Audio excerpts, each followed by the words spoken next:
Welcome, everybody. My name is Michael, and today we're sitting in the passenger side taking a look at what is out there.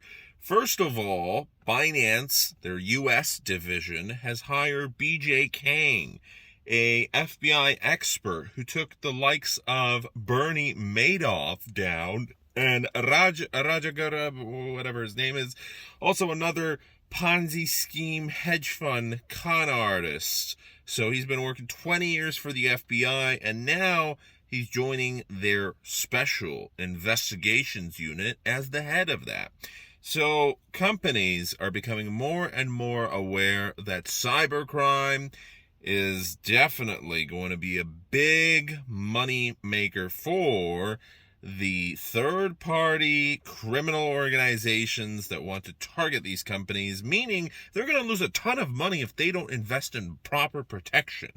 And just today, we were reading on Reddit this crazy new malware that it's not just replacing what you had copied and pasted for your address, but now it's being hidden as a different extension.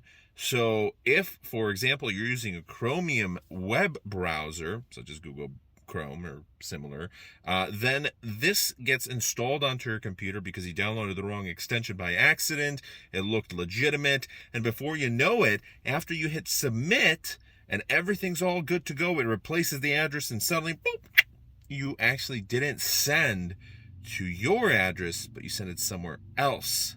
And that's that. You always have to double check everything. So this all leads us to the big story, and that is Interpol is now getting into the Metaverse. Well, I guess we can take that seriously.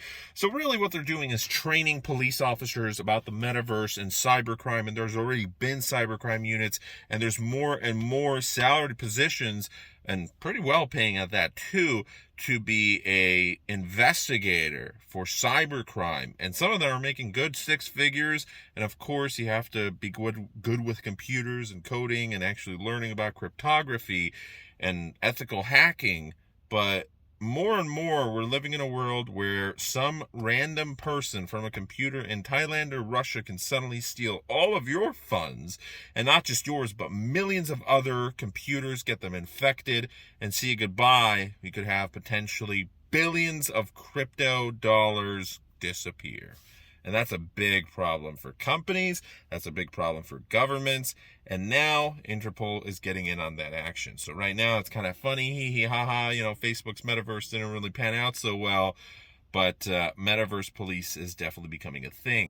So really what's going on is the Metaverse inside was created a headquarters for Interpol in Lyon, France. And you're able to, outside people as well, citizens are able to interact with police officers, get training, learn about it, have fun, take a look at their headquarters. And really it's just kind of like a game at this point, but also police officers are getting trained on very serious operations and what they're able to do to prevent crazy crimes from taking place. The reason everyone is on high alert right now is we are breaking records in terms of the most recent hacks. Couple hundred million here, couple hundred million there. Altogether, billions of dollars have been stolen or phished or scammed. And in cryptocurrency, this is always, especially during a bear market, just a small sum of what it's going to be worth probably next year or 2 years or 3 years from now. And all of these billions of dollars were stolen over the past couple months. So pretty soon we're going to reach a point where maybe $10 billion is going to get stolen every single year. But already we've reached a point where it's multiple billions. And over the past year, this is something where it's not going to stop. It's only going to get worse. Police forces around the world have to get serious about this. And with that, you might have a little fun here and there. All right, we're taking a rover today to deliver some documents to a client in Evanston.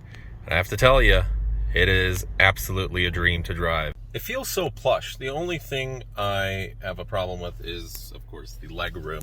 You can't really go too far back, but I've noticed this in a lot of vehicles. We've already discussed this in previous videos where the older generation Range Rover which is the largest of them all. I love the way the Velar looks. I love the way the Sport looks and probably drives, but they're smaller. And this is not large enough for me, but it drives like a dream. And the steering wheel is so agile. And the supercharger, the 500 horsepower, ooh, that feels nice. Now, it's not the best driving vehicle I've ever driven, but it is definitely up at the top. It makes you feel like royalty when you're driving, even when you're driving, 25 miles an hour. So absolutely a fun experience. Hey guys, we made it to the beach today. Thanks so much for watching. Have a great rest of your summer. Take care, stay safe. Evanston's always my safe spot. I hate using those words, but it really is. There's so many fond memories. She's a beast.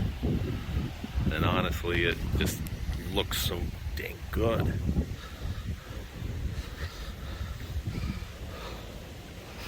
Look at that. They've got blue water fountains. And we see the lake.